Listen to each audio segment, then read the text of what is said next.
Mike Brown, the former FEMA director. Joining us here is the former FEMA director. History, I think, was very unkind to you, my friend. Very unkind. Mr. Brown, thanks for being with us.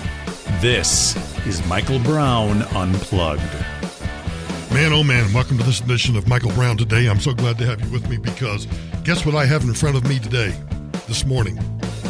And I know a lot of you, first of all of you that drink coffee every morning, you know what, you can just bite me. Because people always criticize me, oh, Michael, you drink too much Diet Coke. And I probably do drink too much Diet Coke. You probably drink too much coffee. I'm sitting here with a Sonic Diet Coke. It's just kind of funny. I told Tamara the other day that I kind of miss. I always used to drive through the Sonic drive-in over off I-225 near the iHeart Studios because it was a way for me to run through and get a Diet Coke because I like that carbonation on my throat as I was doing the radio program. And, of course, I like it as I'm doing the podcast, too. Well, because I had something really early to do, I was able to run by and get a Diet Coke with vanilla. So I'm like in my element today. So today may be one of the best podcasts you've ever listened to. I remember one time, and I don't remember what grade it was. For whatever reason, I think it was maybe 6th grade, but it could have been what we then called junior high. So maybe 7th, 8th, or 9th grade. That was back in the dark ages. But I remember a teacher vividly describing, and I don't know what the context was, but she was trying to describe to everybody that if you think you're so dadgum important, here's how important you are. And she literally had a bucket of water on her desk in the classroom. This was back in the day when, this is back in the day. This is back in the day when teachers could really make legitimate points. And not that teachers today aren't educators, so I got to throw that caveat out there before I either get in trouble at home or I can get in trouble with other teachers. But the teachers who were, and I know teachers today still care, but it's just different, right? It's just different. So this teacher had a bucket of water. And she said, if you think that you are so important that if you were to die today, here's how much you would be missed. And she stuck her hand in that bucket of water, made a fist and pulled it out and said, did you see how much water went down? That's how much you'll be missed. And that visual has stuck with me my entire life. I know that if I croak today, somebody will tune into the podcast and it won't be there and they'll try a couple of more days and then the next thing I'll just be forgotten. Except I also know that I've told this is the kind of thing that when you start aging, or if you've been at all in the public eye, this is the kind of thing that you start thinking about. So I had this conversation with my lawyer via email the other day, and I don't know what prompted this. I think it was the death of somebody, but I forget who it was. And I told Andy, if you're listening, we still haven't gotten around to finishing this, that if I die, I want my family to be able to say, because the media whores will just be, oh, good, Michael Brown has died. That son of a gun, he let black people die. He and Bush hated black people. They blew up the levees. They did all these other things. Oh, my gosh, that guy's finally dead. Well, those media whores are going to be reaching out to my wife, if Tamara still survives me, or to my children. And I want them to be able to just tell the media, we have no statement, or I want my lawyer to be able to jump in before they even get to my kids or to my wife and say, here's the family statement, and here's all we have to say about the passing of Michael Brown. Why do you think I'm talking about all of this? Because of this story. Nearly 18 hours after he entered the bathroom of Cathay Pacific's first-class lounge at San Francisco International Airport late last October, academic Ming Kao Chan. Have you ever... Now, Imperial Chinese over on Broadway, if you live in Denver, they've got some of the best Ming Kao Chan in town. But anyway, this academic, Ming Kao Chan, was found dead. Now, according to an autopsy report, Mr. Chan had died of heart failure caused by coronary atherosclerosis, hardening of the coronary artery disease. Cathay Pacific has declined to offer comment on the incident. Now, you may be thinking to yourself right now, well, okay, so somebody went into the bathroom and somebody died. They had a heart attack in the bathroom. What's the big deal, Michael? Michael, what's the big deal? Okay, let's get to the details. An academic was found dead in the bathroom of Cathay Pacific's first-class lounge at SFO late last October, according to CBS affiliate KPIX News 5. According to an autopsy report, Ming Kao Chan, who held a Ph.D. in East Asian history from Stanford University and was a Hoover Institution research fellow, was found over 17 hours after he entered the bathroom on October 29, 2018. 17 hours. Hey, buddy, are you done in there? There's a line out here. Some of us need to do number 2. Hey, come on. Can we move along here? Chan's last movements, according to the story, were captured on a security camera as he entered the lounge's bathroom area that evening, where he was eventually found. The autopsy report, as shared by the news outlet, indicates that he suffered from a heart failure as caused by coronary artery disease. Cathay has offered no clarification as to why Chan lay undiscovered for more than 18 hours. Offering a statement to the news outlets, the airline said, quote, "Out of respect for the parties involved, we will not be commenting on the specifics of the incident." Authorities at the airport have further clarified that this lounge area is the responsibility of the airline and not the airport. Don't you love it? This is American society today. So a guy goes into a bathroom in the first-class lounge at Cathay Pacific at SFO. I assume he wasn't discovered because he must have gone in one of the stalls and closed the door, probably hung his briefcase up, hung his sport coat up on the little hook on the inside. Those of you who fly know exactly what I'm talking about. And then he dropped his drawers, and then he sat down, and then, boom, he was gone. But don't you love it how now Cathay Pacific says, well, we can't say anything out of respect for the families.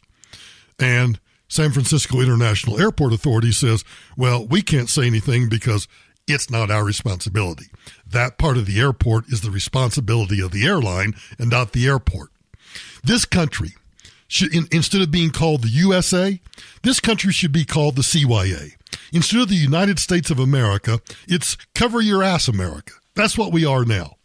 Malcolm Young of the Airports Commission further explained, adding, quote, "From the airport's perspective, we typically leave it up to the airlines to manage the situation whenever passengers don't actually board the flight."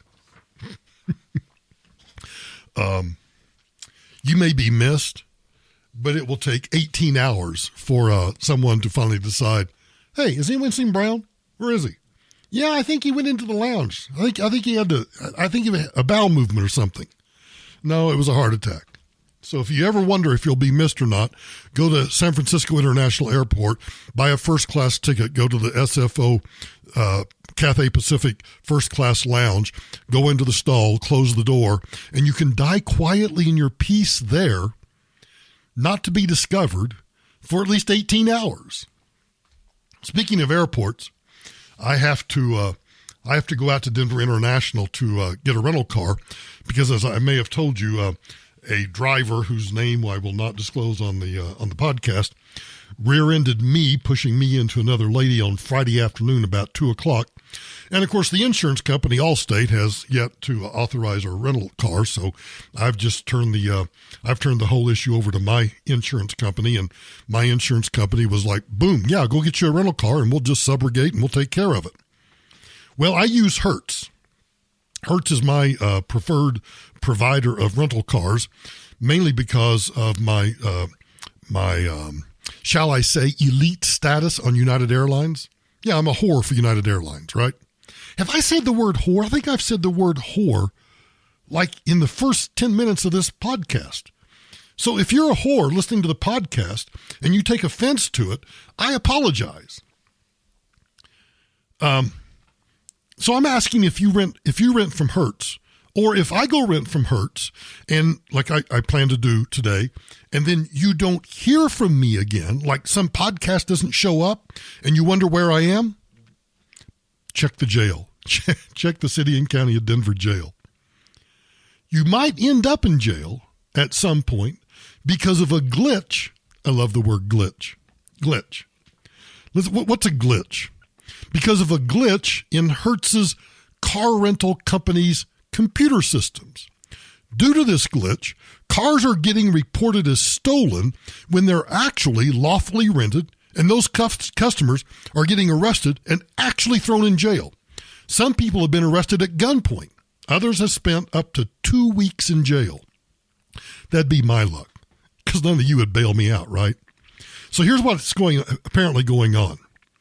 According to Hertz, reported by View from the Wing, which is one of the websites I go to, it's about travel, it appears that the issue occurs when customers switch from the vehicle that they've originally rented to a different one. It's only happened to about 30 people, but you know, as you and I know, if it happens to just one person, why it's a disaster, right? If it happens to just one person. Now here's what Hertz does. Now, if you're just Joe Blow and you don't have the so-called elite status like I do, here's what I get to do when I go to Hertz. So I make a reservation for a particular car. But when I get there, I decide, you know what, rather than driving that little, subcompact car because I'm trying to save them money on gas, I think I'll take that honking SUV over there instead because it's going to spew out a lot of carbon monoxide, it's going to burn a lot of gas, and it's going to help warm up this cold kind of Colorado spring and summer that we're having. So instead of taking the car that I originally rent, I just take another car, but I still have to check out when I leave the Hertz lot. Although in some places now you can do that checkout in advance and you can just drive off the lot. Francis Alexander, an attorney who's working with one of the customers who was arrested, told ABC Action News, as opposed to ABC Lazy News, ABC Action News, quote, "The problem is Hertz has broken computer systems. They have broken policies around standard operating procedures. And as a result of that, he says, good people are being thrown in jail. It's shocking, it's bad, and it needs to stop." He's the master of the obvious, I think. Now, for Hertz's part, they do acknowledge they've got a problem, but that's about it. Sometimes they pay damages to the customers who rented the cars, but it doesn't appear they plan to do much else to remedy the problem. Hertz spokesperson Tressie Rose told ABC Action News, quote, "False reports of stolen vehicles are extremely rare. When it has occurred, it has been the result of unique and extenuating circumstances. In the rare instance an error within our controls has occurred, we take responsibility." Well, that's nice to know. Did you bail your customer out of the Los Angeles or the Denver and city and county jail? What did you do to take responsibility? Golly. So glitches. You got to watch out for glitches. That's the modern life, right? Glitches. It's like when I did have that accident, when that careful what you say here, Michael. When that individual rear-ended me, when the law enforcement people were asking for our insurance information, what did she do? She handed the cop her phone. You'll never find me doing that. Nope. My insurance and my registration are hard copies. They're paper. And it's not that I don't trust cops. It's just that I don't trust cops. Who wants to hand your phone over to a cop? You've just given the cop. Now, this is my legal opinion. Some might differ. But I think if you're one of these individuals that has, I don't know, I think probably every insurance company does it, but I just don't adopt the policy of allowing you to put your information on your phone. It's kind of like putting your boarding pass on your phone. Well, I always do that, but I always print out a boarding pass separate and apart from my phone in case my phone goes dead, I drop it and it breaks, or somebody steals it, or I lose it somewhere. Not that I've ever done that, but just in case I do. She handed her phone to the investigating officer, and I watched. Now, and the cop didn't do anything. She just checked to make sure that, her insurance was, legitimate and in effect, etc. But I thought, how easily we give up privacy, how easily we just turn over why would you just turn over your phone? Yeah, officer, here. I know I was just involved in a car wreck, and I know that's all you're investigating, but here's my phone. Has anybody, this happened to me over the weekend, friend of ours, we're having dinner. She has this hilarious video of a dog that they are fostering until they can find a home for this St. Bernard. And she shows me the video of the St. Bernard, in essence, doing a tackle of her husband. It was freaking hilarious. Jeff, sorry, but it was funny. And when she handed me the phone, it immediately dropped the video and went to some pictures. Now, she doesn't have anything, bad on her phone, but you might.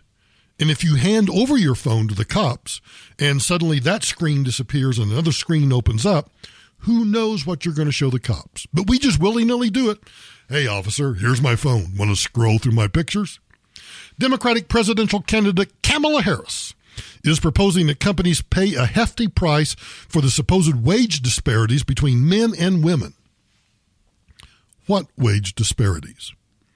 I think since the late 70s, I'd have to go back and check. If somebody knows, you can send me an email or a tweet or something.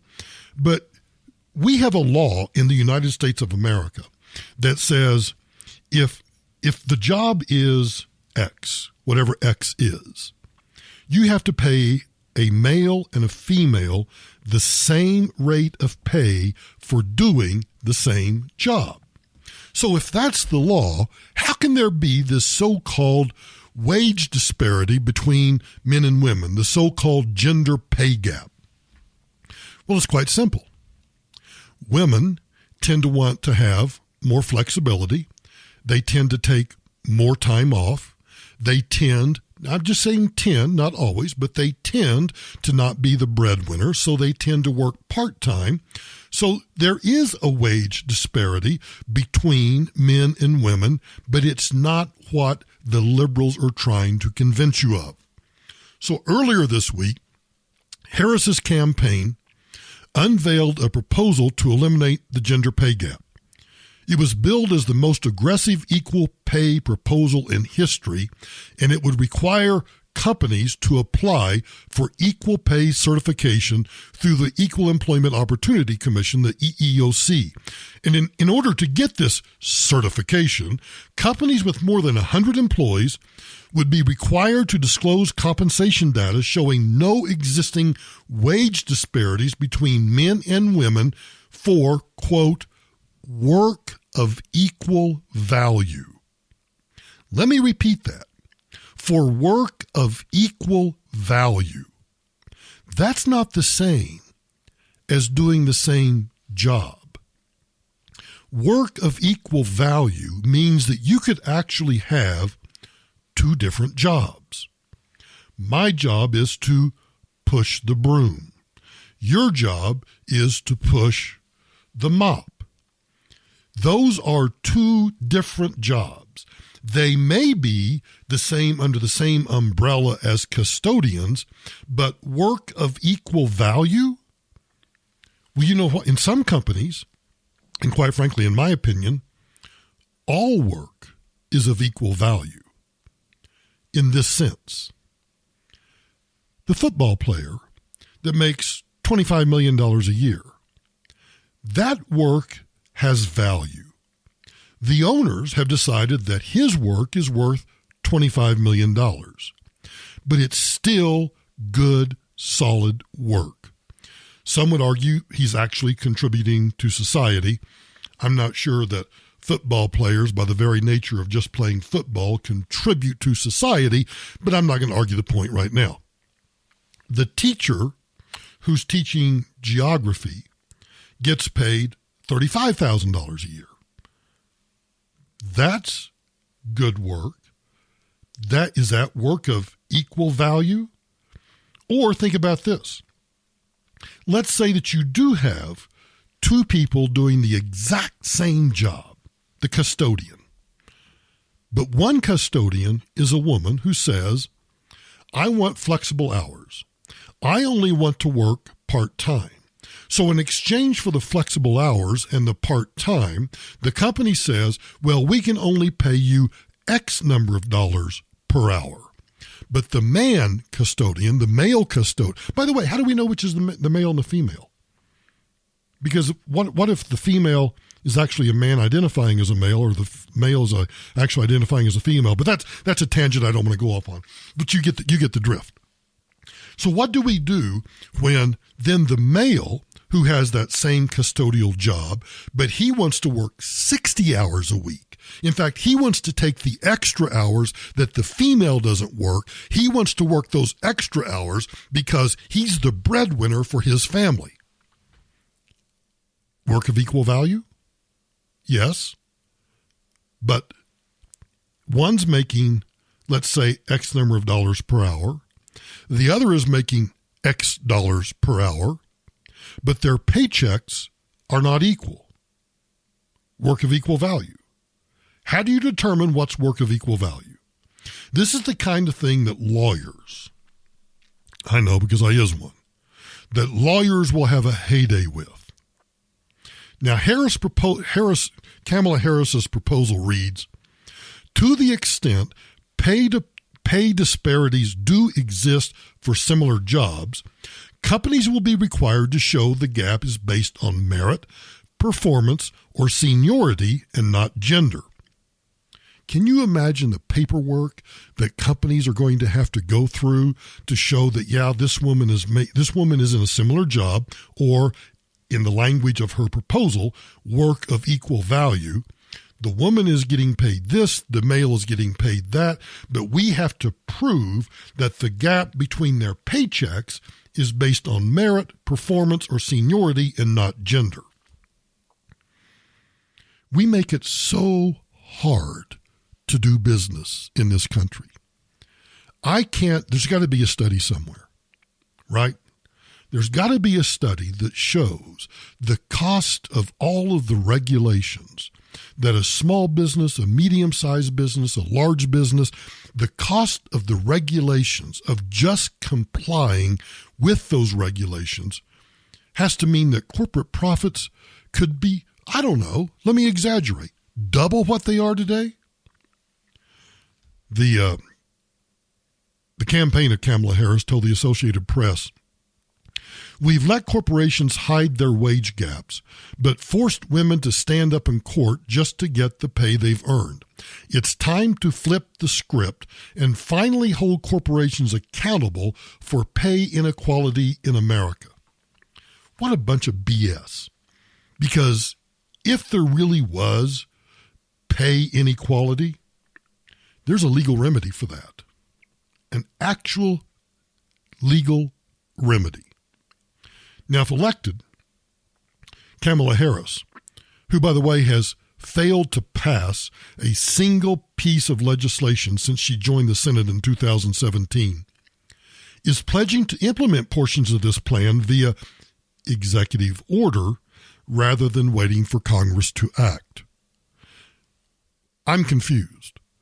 I thought Democrats thought that Donald Trump was just a dictator in waiting because he thought about issuing some executive orders, that he wanted to bypass Congress on some issues. Why is it that when a Republican, and look, generally, I'm opposed to most executive orders. Specifically, I'm very opposed to executive orders when a president is doing something because Congress has the role, Congress has the authority and the ability to pass laws and legislation, but fails to do so. So a president, because he wants something done, does it by executive authority. That's the imperial presidency. And that's what I thought both parties despised. And that's what I thought specifically in 2019 that Democrats were opposed to Donald Trump doing. But apparently, Kamala Harris does it Well, that's different. You know, speaking of Kamala Harris's gender pay gap BS, last week the House of Representatives, passed the Equality Act. This piece of legislation ostensibly outlaws so-called discrimination based on sexual orientation or gender identity. Now, every Democrat voted in favor of this radical anti-science bill. And of course, it's going to die in the Senate because Republicans are not going to approve it. But if Democrats ever gain control of both houses of Congress and the presidency, this is the kind of dystopian piece of legislation that will be one of the first items on their agenda, and their weird agenda for that matter. The bill actually amends the Civil Rights Act of 1964.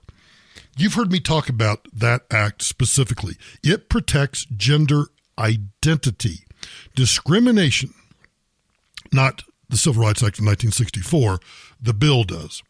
Discrimination based simply on gender is already illegal, but gender identity, rather than your actual gender, meaning the gender that you imagine yourself to be, will now get protected class status, meaning that you will not be able to discriminate against me if I decide on one day that I'm a cisgender whatever, and on the next day I'm a cisgender something else, and on the third day, I don't know, to make PETA happy, I'm a cat or a dog.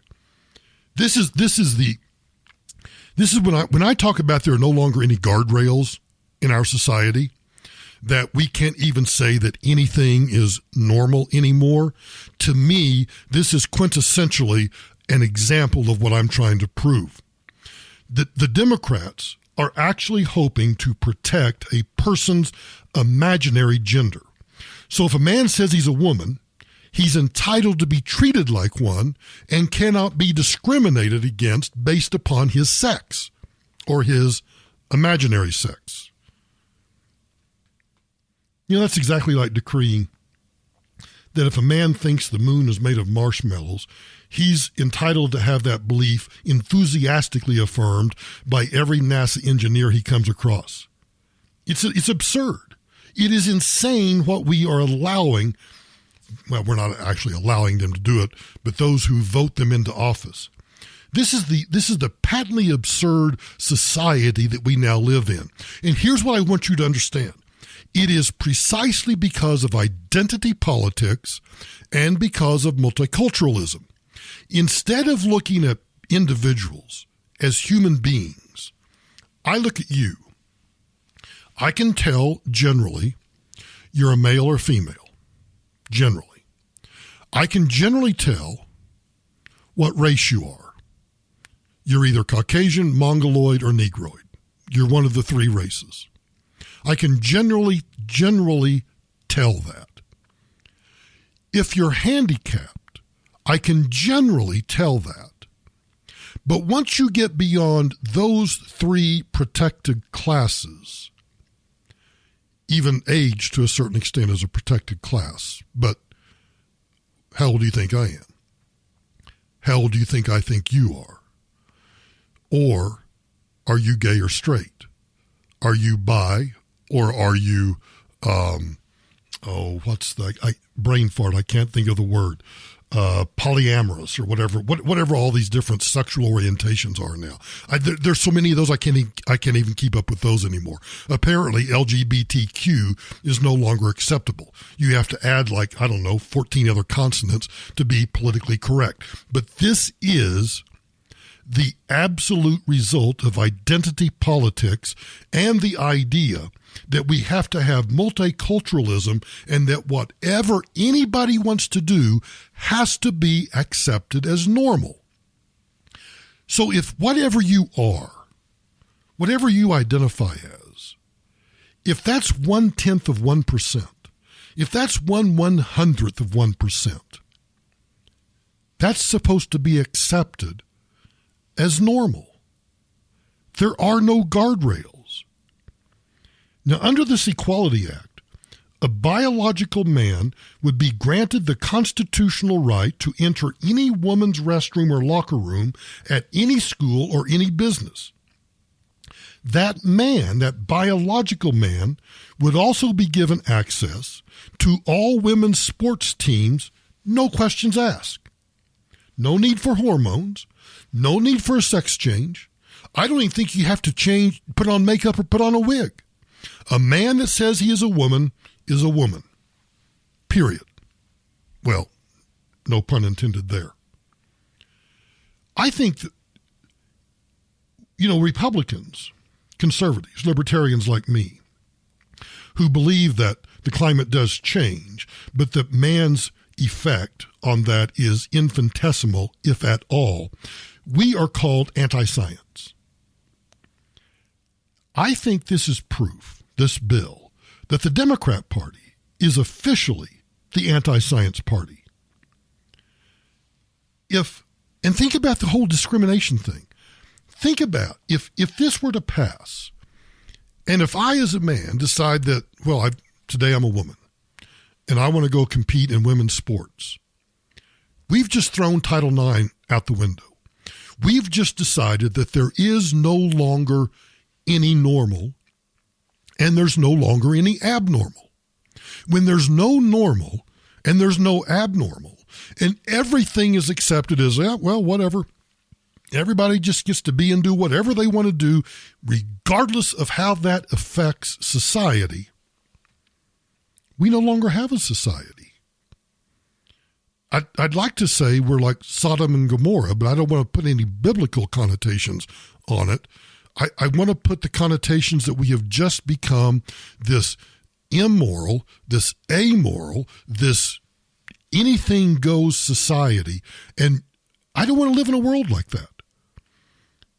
I don't care if you are abnormal. I just want to be able to recognize that what you're doing is abnormal. I heard a story today. And in fact, let me pause a moment and see if I can find it. Well, that didn't take long. Here's the story. And the purpose of this story is to give you an example of what I mean, that when you no longer have any guardrails, when you're no longer able to say that something is abnormal and that anything goes, we become a society that is, it's just sick and deranged. This comes from the New York Daily News, dated, what's the date on this? May 9. So just early, just a couple of weeks old. Federal immigration officials lashed out at authorities in Matoma County, Oregon, that's where Portland is, and local sanctuary laws Thursday after a man residing in the United States illegally, he's an illegal alien, was set free upon serving 60 days for raping a dog to death. Raping a dog to death?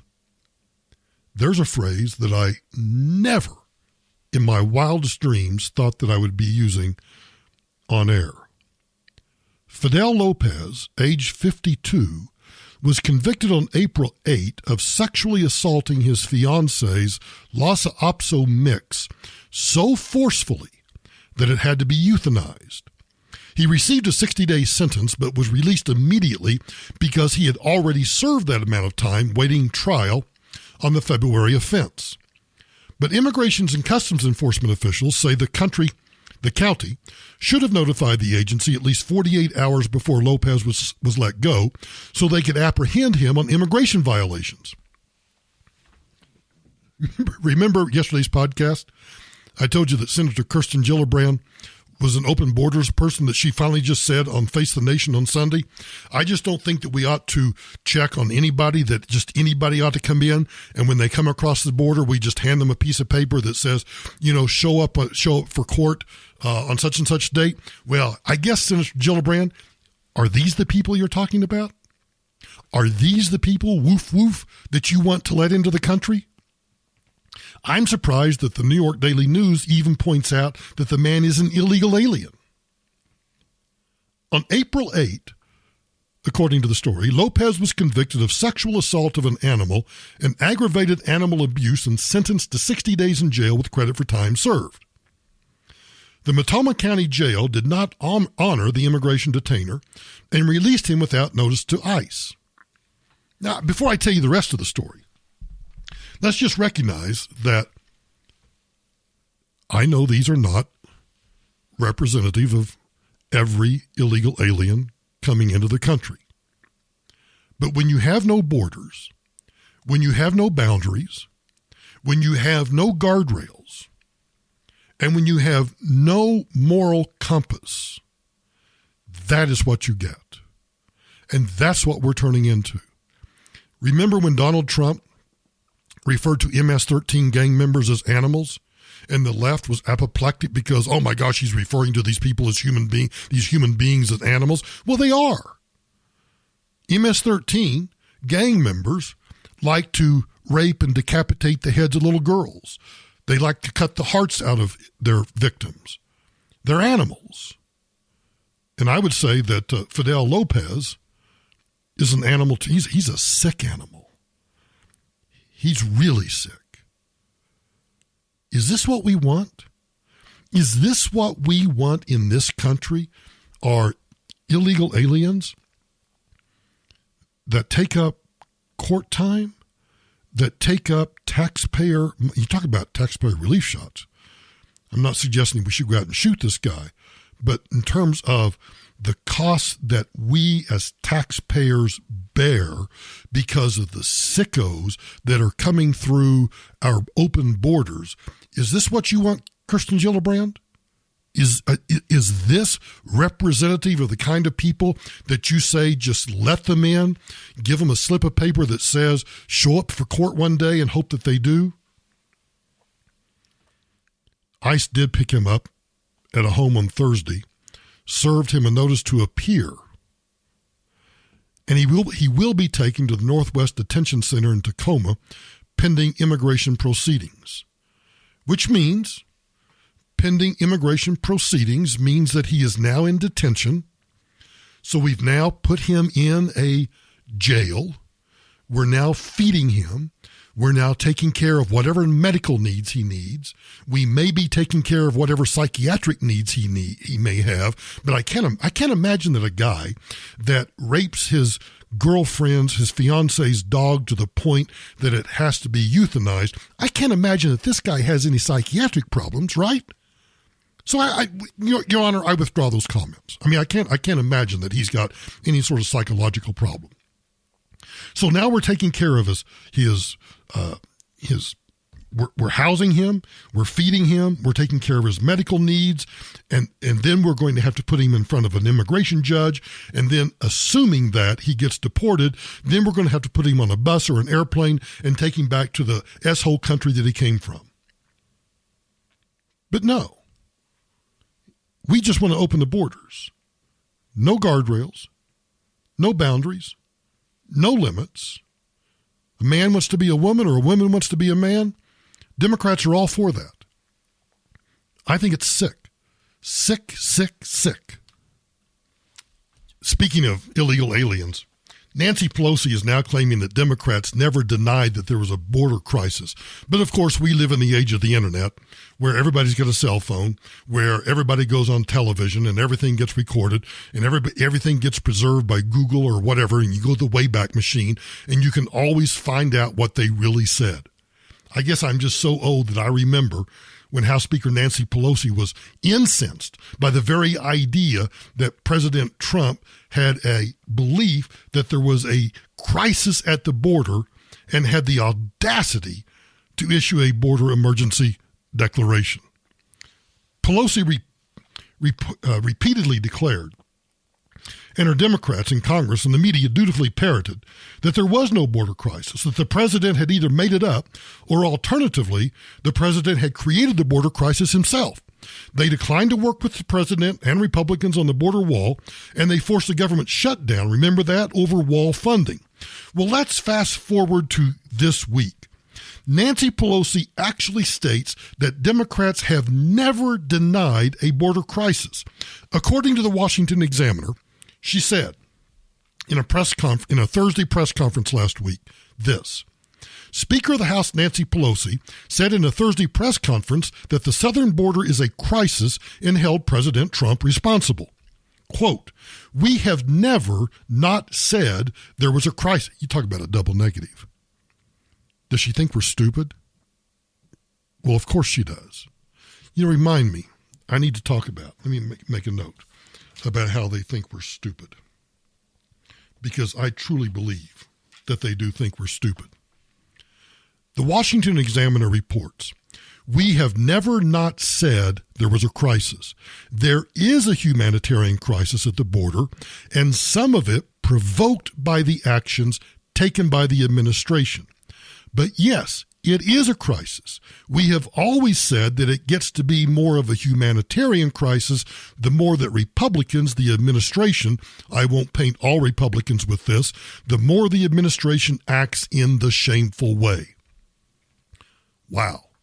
Now, the Washington Examiner continues. Pelosi and Senate Minority Leader Chuck Schumer, remember they appeared in that really creepy video stating that there was no genuine crisis at the border? Back in January, Pelosi held a joint press conference with Chucky Schumer in which the Senate Minority Leader declared that Trump used the backdrop of the Oval Office to, quote, "manufacture a crisis, stoke fear, and divert attention." But you know what I love? I love the fact that people on YouTube, people everywhere remember that meeting, remember that video. So when Nancy Pelosi says that they never said there was not a crisis at the border and that the Democrats never said there was not a crisis at the border, let's go to the Wayback Machine. We have never not said that there was there is a humanitarian crisis at the border. This president just used the backdrop of the Oval Office to manufacture a crisis. President Trump must stop holding the American people hostage, must stop manufacturing a crisis. We have never not said that there was there is a humanitarian crisis at the border. The crisis on the border is a manufactured crisis. They are engaging in what I would call manufactured moral crisis. We have never not said that there was there is a humanitarian crisis at the border. This so-called crisis at the border is fake. This is a crisis of his own making because it was a campaign pledge. We have never not said that there was there is a humanitarian crisis at the border. Now, obviously, Nancy Pelosi knows that there's a video of her and a lot of these Democrats saying exactly what she now claims they never said.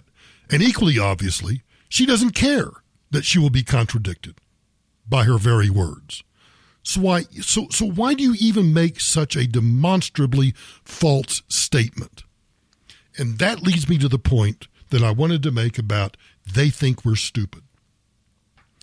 There was a writer, and I forget which magazine she was with, but it was a New York-based writer who decided to go to Iowa. And she goes to Iowa, and she writes, she sends a tweet out talking about how, out here in Iowa, the dirt roads are scary. There's more land where nothing's built on, which I think she means farmland, than there is in one block of Manhattan or any of the 5 boroughs of New York City. And she essentially just talks about how her trip to Iowa to cover the beginnings of the presidential campaign showed her that, wow, this is like really bizarre country. It's the country that you and I love. It's the part of America that you and I love. I love to visit New York City, but you give me about 24 to 48 hours in Manhattan, I'm ready to leave. The same is true for Los Angeles. And I think I think that Denver is beginning to suck in that regard. For a kid that grew up in the Oklahoma Panhandle, where they had horrific storms and severe storm warnings and everything yesterday, I can remember as a child watching through those great plains and the great wheat fields and those thunderstorms building up 60,000 or more feet in the sky. and come rumbling across the panhandle. It was God's country to me. Still is, and it's still beautiful. But I think that those elites truly believe that we are stupid. If you think, for example, that Nancy Pelosi or Chuck Schumer, or for that matter, Mitt Romney, or anybody else in the Republican Party, if you think that anybody, once they get elected to Congress, that they care about you, you're wrong. They'll pretend that they do. And I can tell you right now that if some Republicans that are listening to this podcast, because they want to hear what I might say about them, are now gnashing their teeth, they're mad because how can Brown say that we don't care? We do care. No, here's what happens. They get elected, they go to Washington. They become chums with all of those people they're working with. They become victims of the Stockholm Syndrome. If you don't know what the Stockholm Syndrome is, look it up. They become victims of the Stockholm Syndrome.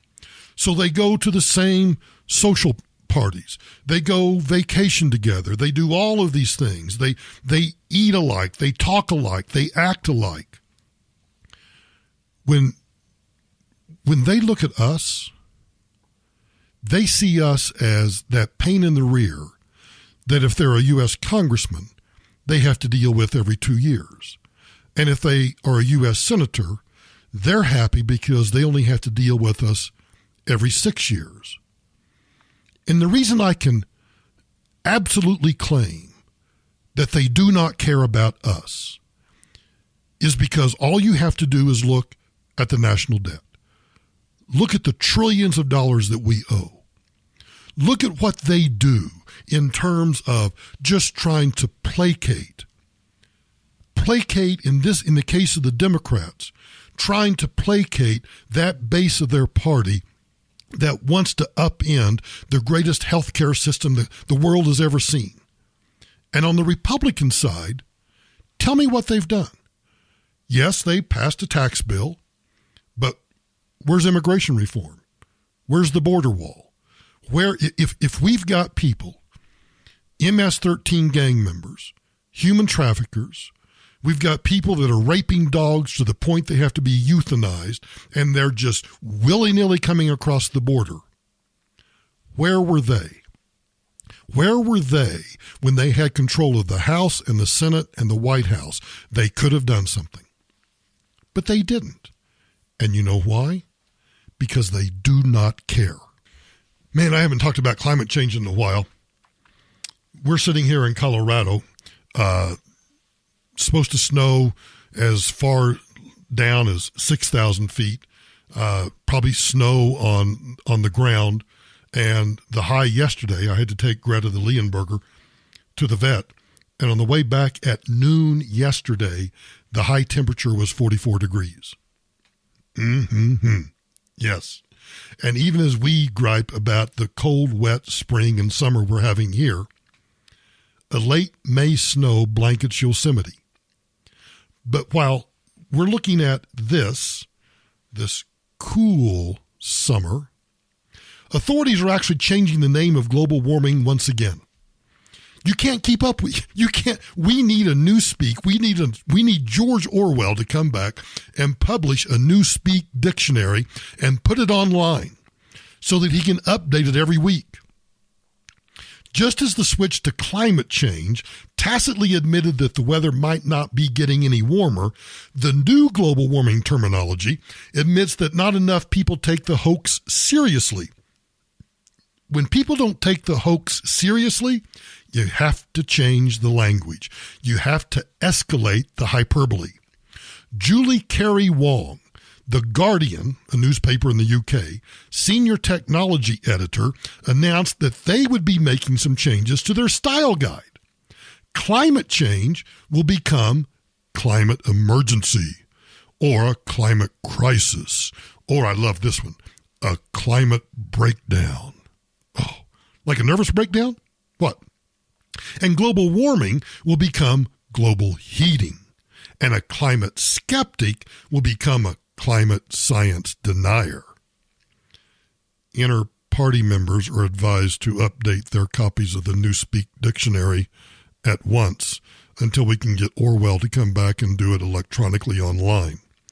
Now, whether they're cranking up the hysteria level is going to cause more people or fewer people to take the radical propaganda spewed by The Guardian seriously remains to be seen. But what it does tell you is two things. It tells you, one, they have to continually change the name of the climate change hoax in order to adapt to the fact that, well, it was cooling and then it was warming and then it was cooling, and so, the climate changes. But two, and I think this is the even more important point, how important language is to the uninformed or to the drive-by consumer. Now, if all you've heard was in the 70s, global cooling, the climate's going to cool, we're going to all die in a deep freeze. Okay, then that went away. Then we were told it's climate warming, global warming, and we have to fear that we're all going to burn to death. So now you have to just escalate the hyperbole a little bit. So if you don't really pay any attention, which I'm afraid is what many Americans do, and all you start hearing on the evening news, or you start hearing the talking heads or the pundits talking, and they're no longer talking about climate change, but now they're talking about a climate emergency. Oh, hey, honey, did you hear that? There's an emergency. Or there's a climate crisis. Oh, a crisis. That means we need to send FEMA in. Oh, my gosh. Or a climate breakdown. Hey, honey, remember when your Aunt Matilda had that breakdown? Is that the same thing? I don't know. And global warming becomes global heating. Oh, man, it's getting hot in here. Don't you touch that thermostat. All you husbands know exactly what I'm talking about. It's the language. Control the language. It's another aspect of controlling the society. And the lefties are absolutely wonderful at that.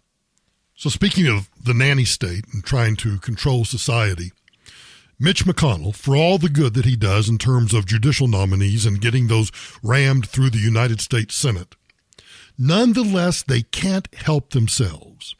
They know better what's good or bad for you than you do. Mitch McConnell went to the floor of the United States Senate and made this announcement. Today I'm introducing federal legislation to make 21 the new minimum age for purchasing any tobacco product anywhere in the United States. Let me say that again. A new age nationwide for purchasing anything classified as a tobacco product. Cigarettes, e-cigarettes, vapor products, and everything else. It shouldn't be 18 any longer. It should be 21. And this legislation will make that happen. Oh, yeah. Thank you, Mitch. Way to go. So here's my other suggestion. We raise the voting age to 21 because if you can't make a decision about whether to smoke or not at age 18, then you shouldn't be voting and you shouldn't be drinking and you shouldn't be, are you ready for this? You shouldn't be serving in the United States military. You can't have it both ways. In fact, while we're at it, why don't we just raise the voting age to like 36? Why don't we just recognize that we need the government to protect us from ourselves? So let's go back to no, never mind. I'm not going to go down that rabbit hole because if I do, we'll be here for another 2 hours and you guys will tune me out. But can you believe that? It's all about, remember I told you they thought we were stupid? Another example of why I think they think that we are stupid. Oh, that Mitch McConnell really cares about us. Why, he's going to make my 18-year-old not able to smoke until he gets to be 21 years old. Really? Because you're a lousy parent?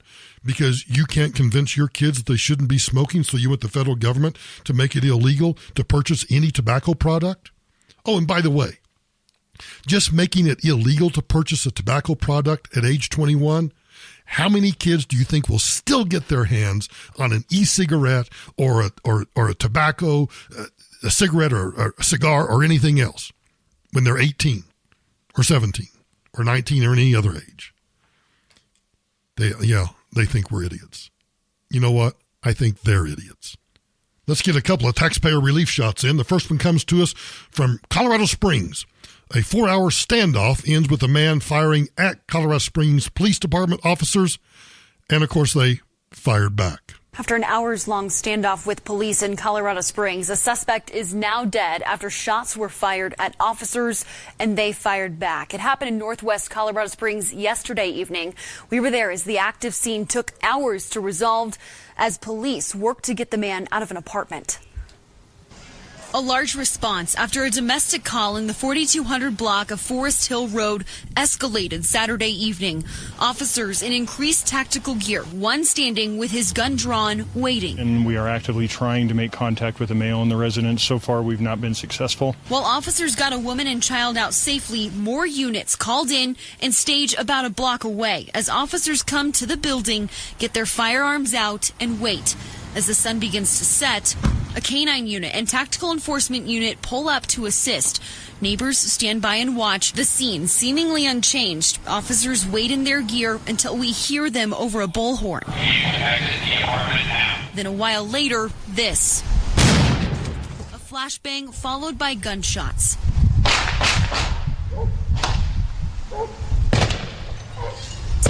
Over the course of almost 2 minutes, it's sporadic. Then an officer tells us to move, and we're further back, unable to see or hear much. Learning 2 hours after the flashbang, the suspect fired at officers and they fired back. The man dying on scene. The officers have to make the decision about their use of force. It's not an automatic thing that occurs because somebody fires a weapon at them. There's a whole slew of facts take place when the officer makes a decision to fire his weapon. Talk about a domestic dispute going bad. That one went real bad. But here's the lesson for if you're involved in a domestic dispute and you hole yourself up in the house and you refuse to come out, you might end up dead right there. The next one comes to us from Auburn, Washington. A man armed with a knife is shot and killed by the Auburn police. Police shot and killed a man early this morning. Howard 7's Ranji Sinha has been getting us updates from that scene and joins us now live. We're told that the man had a knife. And we're at the corner of 71st Street Southeast and Lindsay Avenue where this investigation is going on. There are rings of police tape around this intersection, and if you can see it, there is a tent and some barriers that the police have put up around the body of the man that was involved in this. It's in this area that police shot and killed the man as they were trying to investigate a domestic incident. Auburn police say have released some details. They say it was just before 1 a.m. when officers came here to the Palermo apartments for a domestic dispute. When they arrived, they found a man in the parking lot in that area. There was some sort of physical fight. The man had a knife. Officers ordered the man to drop the knife. A shot was fired by officers and the man was killed. The police say the gunshots killed the man, but the officers were not hurt. They are still looking exactly into what happened here, but the entire area of 71st Street is completely sealed off. In fact, we were on the other side, so most of the street is shut down right now for this investigation. If we get any more information on exactly what happened here, we'll bring it to you right here on Cairo 7. For now, live in Auburn, I'm Ranji Sinha. Let's throw it back to you. I guess the lesson here is you're involved in a domestic dispute and you come at the popo with a knife, you too might end up dead right there. And then last but not least, this story caught my eye because, man, this woman, this 32-year-old woman from Gettysburg, Pennsylvania, must be incredibly strong. So guys, if your girlfriend is strong, pay attention. A 32-year-old woman who is ridiculously very, very strong was charged with assault after authorities said that she punched her ex-boyfriend in the groin, causing his scrotum to tear open. I can see every male listening to this podcast right now putting his hand down between his legs and bending over and going, ooh. Yep. Michaela Arias Hootner, who must be the female version of the Hulk, was charged with aggravated assault, simple assault, reckless endangerment, and harassment, all in one. Now, aggravated assault is when you assault somebody and you're just really aggravated at them. Simple assault is when, I guess, you grab your boyfriend by the groin and you cause his scrotum to tear open. I'm sorry. I can't help but laugh about it. According to a criminal complaint filed by the Pennsylvania State Popo, the victim told police that he had returned home from a bar to find the female green Hulk just chilling on his couch. She started to question him about his whereabouts and who he was with. The victim said he and his ex-girlfriend began arguing, and the altercation quickly became physical, with Hootner striking him numerous times. The ex-boyfriend allegedly told the woman to leave the residence more than once and made it a point not to strike her. That's when he decided he had had enough. Big mistake. Big mistake. And eventually began to lead the Pennsylvania woman out of his home. She was having none of that. So she quickly turned around and did what every woman wishes she could do to a guy when he gets out of line. She punched him in the groin, and apparently it was such a hard punch that he quickly noticed something was wrong. So upon inspection, the victim saw that his scrotum was torn open and one of his testicles was exposed and bleeding, which is when he called the ambulance to come and pick him up. Yeah, I think that was probably a good call. 911, what's your emergency? My girlfriend just ripped my scrotum open, and one of my testicles is hanging out, and I'm bleeding down there. Are you sure you don't want to call 911 about you're mad about your French fries or your tater tots or your chicken legs or not, your chicken wings aren't right? No, ma'am. My scrotum is torn open. The woman was taken to the Adams County prison in lieu of a $5,000 bail. So women, if you've ever been really ticked off at your husband or your boyfriend and you just wanted to rip his testicles off, have at it. It's only a $5,000 bail. So I say, go for it. To quote Hillary Clinton, I'm with her. Yeah, I'm with her on this one. I don't want her on my bad side. Hey, thanks for listening to the Michael Brown Unplugged. Glad to have you with me. As usual, I want to remind everybody that we're now up on iTunes, so you can go to iTunes, and if you would do me a favor, you can subscribe on iTunes. That means the podcast every day will be automatically uploaded to your podcast app, whatever you use to listen to podcasts. So subscribe at iTunes, and while you're there, we're sending out Bollivers to everybody who leaves us a 5-star recommendation and then writes us a nice review. So be sure and leave us a 5-star recommendation and write us a nice review, and I'll there'll be a Bolliver in the mail. The check's in the mail, so to speak. And be sure and go to michaelbrowntoday.com. That's my website, michaelbrowntoday.com. And you can also listen to the podcast there. But more importantly, across the bottom, you'll see all of my social media icons. So if you'd like to join me on LinkedIn, you can do that there. If you'd like to follow me on Facebook, you can like the Facebook page.